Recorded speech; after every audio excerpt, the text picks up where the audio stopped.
Hola, buenos días. En primer lugar, dar las gracias a Carolina y al Museo del Prado por proporcionar este marco inmejorable. Bien, sin más dilación voy a empezar. El Museo de South Kensington, situado en Londres, posee un vaciado que se realizó en 1866 y que se expuso de forma fragmentaria hasta 1873, época o año en el que se inauguran las salas de vaciados que dan espacio a esta reproducción monumental y a otras. Aquí lo vemos en este intervalo de años expuesto de manera fragmentaria y un tanto desordenada. Debajo del Pantocrátor, por ejemplo, hay un capitel que pertenece a la contrafachada.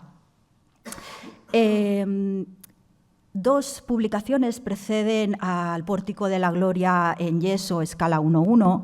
Dos publicaciones inglesas hacen mención del monumento. La primera es la obra de Richard Ford, es una especie de guía de viaje y se publica en el año 45. Y la siguiente es casi en el mismo año que llega el vaciado, la de Edmund Street, que utiliza la imagen del pórtico para su frontispicio y que circunscribe el monumento dentro del arte gótico. Bien, en esos años el Museo de South Kensington y otras instituciones seguramente se estaban preguntando cómo formar una colección integral, que es lo que pretendían, en un mercado internacional cada vez más competitivo. Francia e Inglaterra tenían monopolizado el mercado del arte, de obras de arte.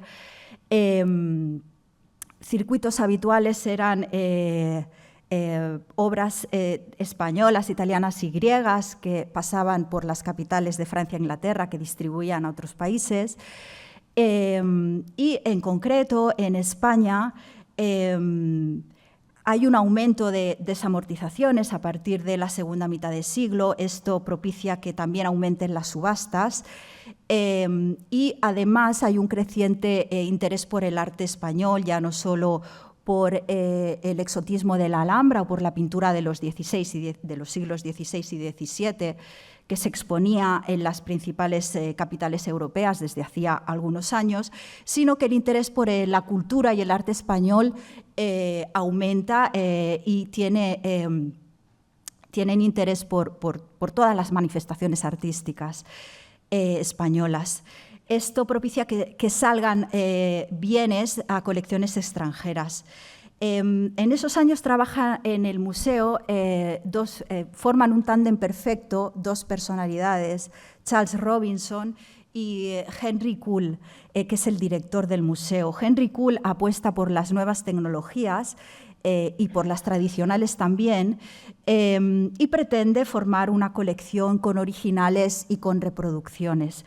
Por otro lado está Charles Robinson, que es una especie de art referee, un curator, que trabaja en esos años viajando por España y Portugal, proponiendo reproducciones y adquisiciones para el museo. Es un gran experto en arte, marca de alguna manera el gusto de la Inglaterra victoriana y conocía bien de primera mano el orden taxonómico de las colecciones del Louvre, porque había estudiado allí de joven, se formó en Francia y es experto en Renacimiento italiano, por otro lado. Bien, en esos años previos a la realización del primer vaciado, en los catálogos del museo, los catálogos de reproducciones, se puede encontrar un memorándum firmado por Henry Kuhl, que viene a ser una hoja de ruta o una declaración de intenciones de lo que pretendía ser el museo en esos años, que estaba creciendo. En la década de los 60-70 del siglo XIX llevan a cabo sus campañas de vaciado más monumentales. Resumiendo bastante, esta hoja de ruta marcaba unos unos objetivos, que era tejer una red museística internacional de intercambio de copias con nuevos métodos de reproducción combinados con los tradicionales. Atención aquí porque el memorándum hace mención de los moldes elásticos. Con la fotografía novedosa en esa época, el museo también es pionero en crear el primer departamento de fotografía, y con la electrotipia, que ha mencionado José Miguel, o la galvanoplastia, que es un método de reproducir metales. Se recurre a los servicios diplomáticos con bastante frecuencia y usan el marco de las exposiciones universales como marco estratégico. Bien, en esos años también el querer formar una colección de arte medieval se convierte casi en una cuestión de Estado. En un documento que tuve oportunidad de leer en uno de los archivos romanos en los que consulté, existe una carta donde Henry Kuhl se dirige al mismísimo ministro de Asuntos Exteriores, Alfonso Lamarmora, en el que le pide poder sacar improntas, poder realizar moldes sobre las superficies de los principales monumentos medievales italianos, con el fin de formar una colección universal de los mejores objetos de arte medieval que existen en toda Europa, mediante reproducciones en yeso, en metal, fotografía, dibujo, etc. Es algo que ya tiene apalabrado, que ya tiene convenido con otras instituciones europeas, en concreto de países como Bélgica, Alemania, como Francia, y especialmente con el Departamento de Ciencia y Arte del Louvre. Bien, en esta coyuntura, en este contexto, Charles Robinson en el año 65 está viajando por España, no sabemos si con la guía de Edmund Street debajo del brazo, pero el caso es que decide visitar Santiago de Compostela y cuando visita la catedral se queda maravillado ante la importancia y la relevancia del Pórtico de la Gloria. Bien, enseguida propone mediante carta a Henry Kuhl la reproducción en yeso mediante un vaciado y algunas vistas, tomas de fotografía y dibujos, especificando incluso los puntos de vista desde donde se deben tomar esas fotografías. Propone ya a Domenico Bruciani, que es el formador, es el artesano que en esos años trabajaba muchísimo para el South Kensington, pero también para el British, junto a otras figuras como Giovanni Franchi, por ejemplo. Pues bien, la petición de vaciado, el poder realizar moldes sobre el pórtico, se realiza de manera bastante protocolaria, como se venían realizando. Hay una petición al propietario del bien o al administrador, en este caso el cabildo de la catedral, que si bien está de acuerdo, convoca un comité de expertos que aceptan la propuesta pero con condiciones y nombran a un inspector que va a supervisar los trabajos. No están de acuerdo o no quieren que se use el método tradicional. ¿Y cuál sería el método tradicional? Los tradicionales moldes de yeso realizados con taselas, esos inmensos puzzles de piezas de yeso que deben contener carcasas también de yeso. El por qué, seguramente por el uso de los materiales separadores. Las superficies se deben untar con grasas y con aceites para que el molde de yeso, las piezas, no se adhieran a la superficie del original. Parece ser que se deduce que a medida que iban obteniendo los moldes, iban vaciando, positivando esos moldes y obteniendo el vaciado en el mismo andamio. Eso implicaría la utilización de moldes efímeros o moldes de 1, 2 o 3 usos, moldes que por el material con que se ha realizado ese molde se deforman, se agrietan o incluso se florecen porque son materiales orgánicos muchas veces. Eso implica que a Londres enviaron el vaciado, no enviaron el molde, el negativo. Bien, Últimamente, esto es una información novedosa, en la página web del Victorian Albert se recoge la idea de que podían haberse utilizado moldes de gelatina. Evidentemente, Domenico Bruciani conocía todas las técnicas, era profesor en la escuela vinculada al Museo de South Kensington. Aquí lo vemos en Charing Cross, en Londres, realizando un molde y tiene un asistente, un ayudante que está perfeccionando las superficies del vaciado. Están obteniendo el positivo en el andamio. Bien.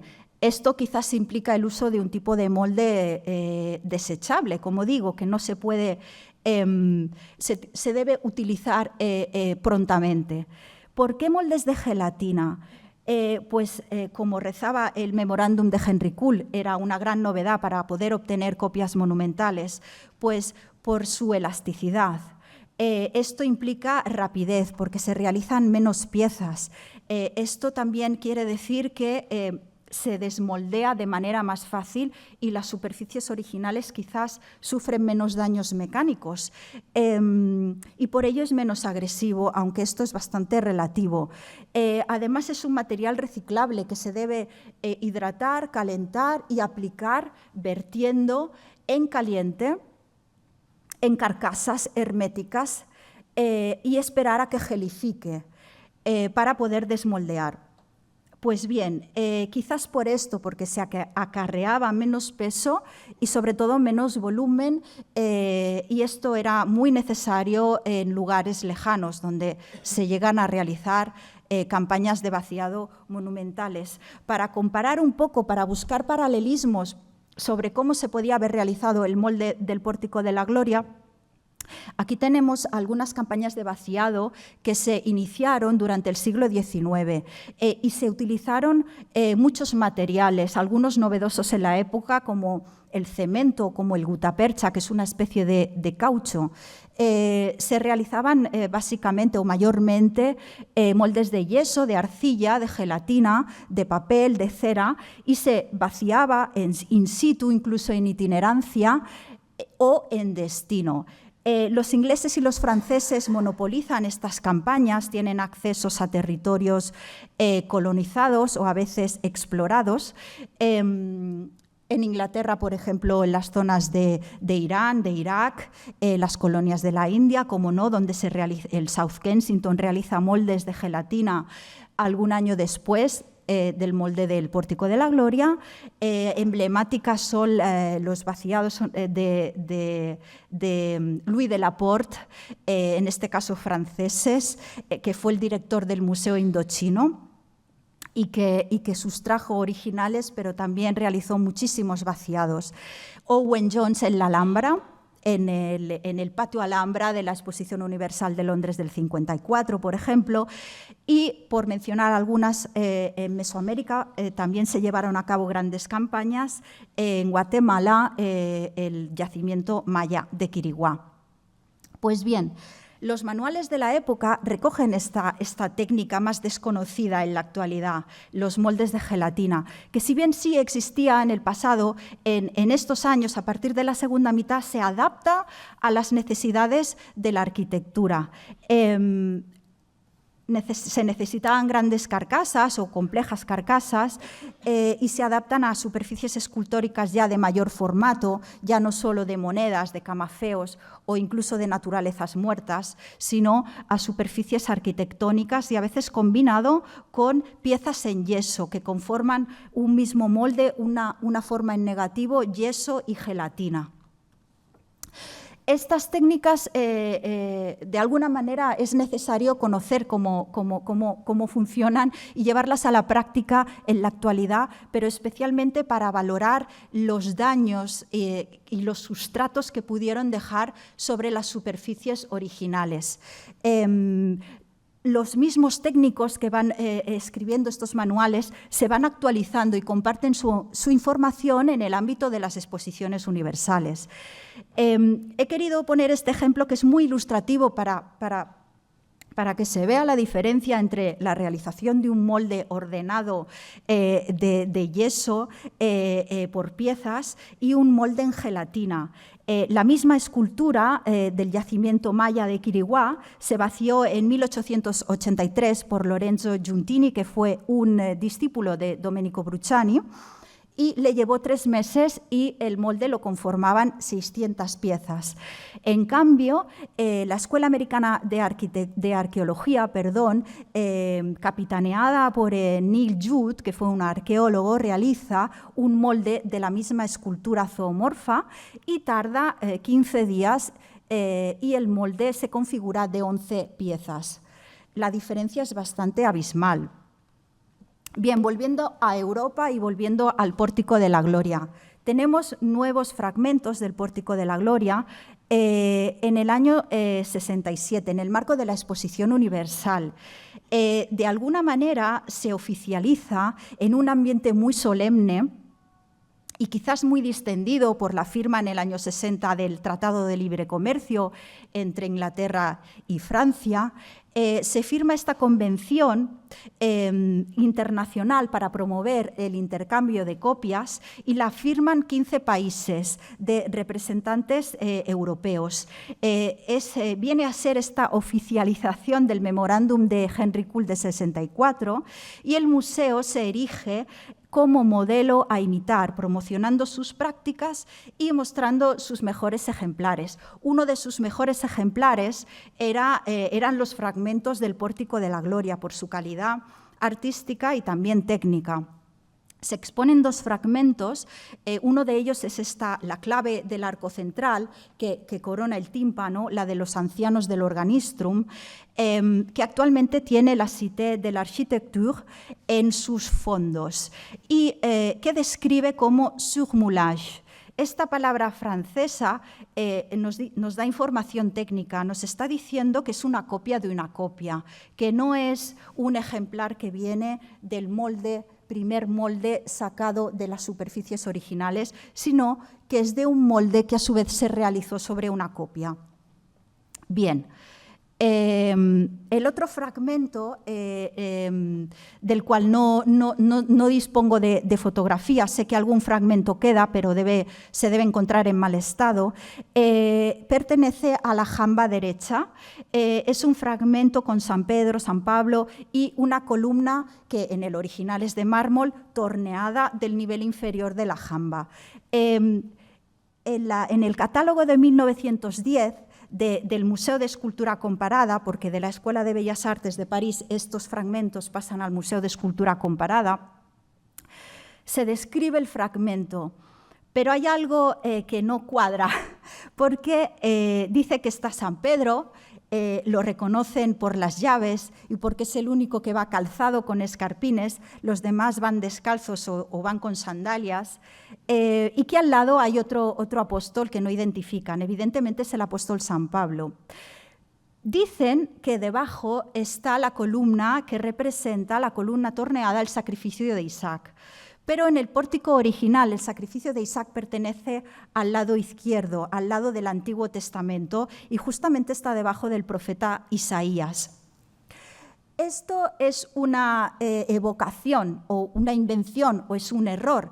Seguramente no es un error, seguramente es una composición que los ingleses quisieron realizar. Esto recuerda mucho a las composiciones ficticias de Louis de la Porte con el arte Khmer de Camboya, en Angkor, por ejemplo, que según él eran más didácticas y más representativas que un facsímil original. O, por ejemplo, Owen Jones en la Alhambra, en su patio Alhambra en el año 54, que escribe, explica, justifica que especialmente la fachada es una invención, es una composición para mostrar de manera pedagógica la ornamentación de la Alhambra. Quizás los ingleses decidieron hacer lo mismo, escogiendo los personajes más icónicos, más reconocibles por el público. El sacrificio de Isaac es fácilmente reconocible, por ejemplo, y el apóstol San Pedro también. Bien, En el catálogo del año 1869, pocos años después, con todavía el pórtico en yeso expuesto de manera fragmentaria en el museo, se incluye el Pórtico de la Gloria como monumento reproducible en formato yeso y en formato fotografía.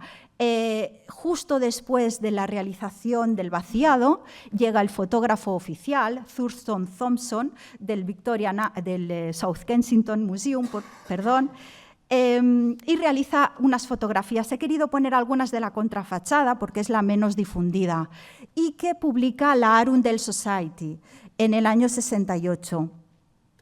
El vaciado y las fotografías proporcionan nuevas imágenes del Pórtico de la Gloria. Un artículo aparecido en la revista The Architect, escrito por Lonsdale, que aprovecha la imagen de Edmund Street, pero que también incluye un dibujo que se basa en el vaciado del pórtico.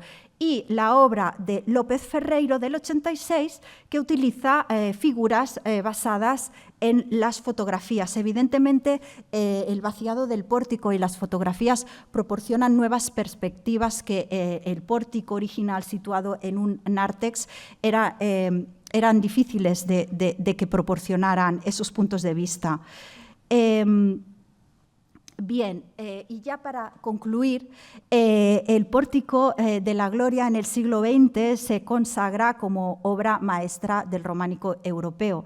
Si el primer vaciado salió y se consideraba gótico, de alguna manera vuelve a España, termina su peregrinaje siendo románico.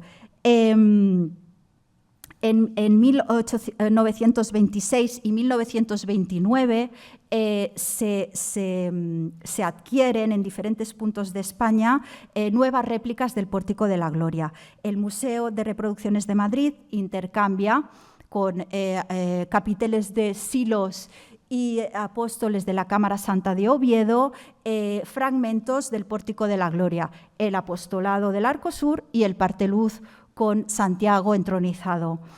Esto es un intercambio. Las prácticas museísticas de Henry Kuhl continúan en los años 20 del siglo XX, pero en el año 29, en la exposición El arte de España, de la Exposición Universal de Barcelona, Pere Bosch Gimpera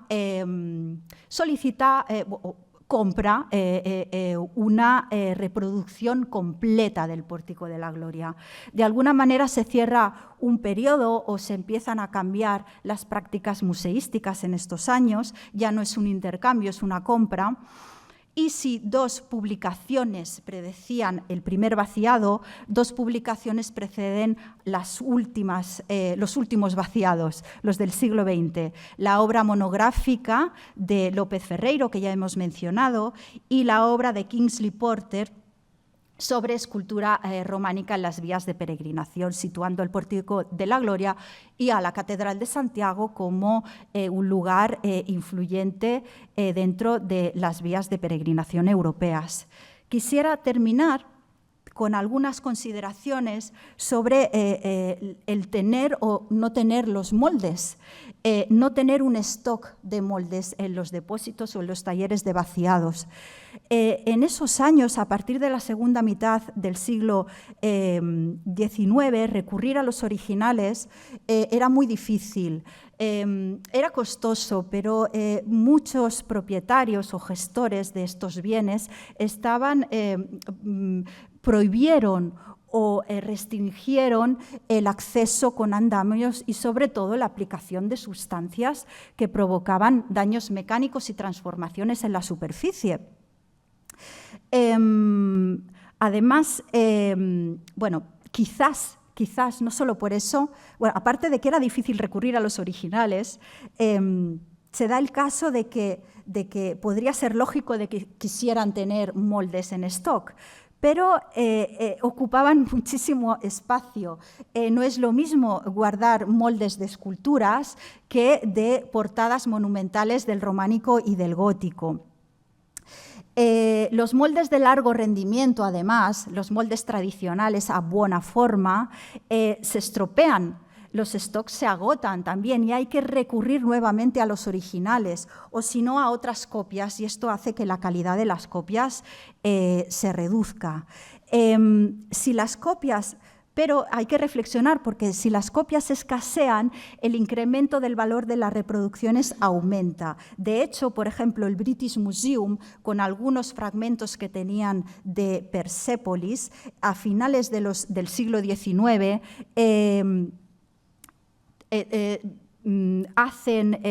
realizan moldes sobre estos fragmentos de diferentes monumentos de Persépolis. Y después de realizar 2, 3, 5 vaciados que van a Londres, a París, a Berlín, después de realizar estos pocos ejemplares, le dicen al vaciador que destruya los moldes para obtener ediciones limitadas. Algunas de estas consideraciones, algunas de estas cuestiones hacen que el primer vaciado de Londres sea no solo un reflejo del monumento original, además es un escudo que protege al monumento original de los diferentes procesos de vaciado que se podían solicitar, y él mismo se convierte en un unicum por la escasez de reproducciones y por las vicisitudes de estas. He terminado.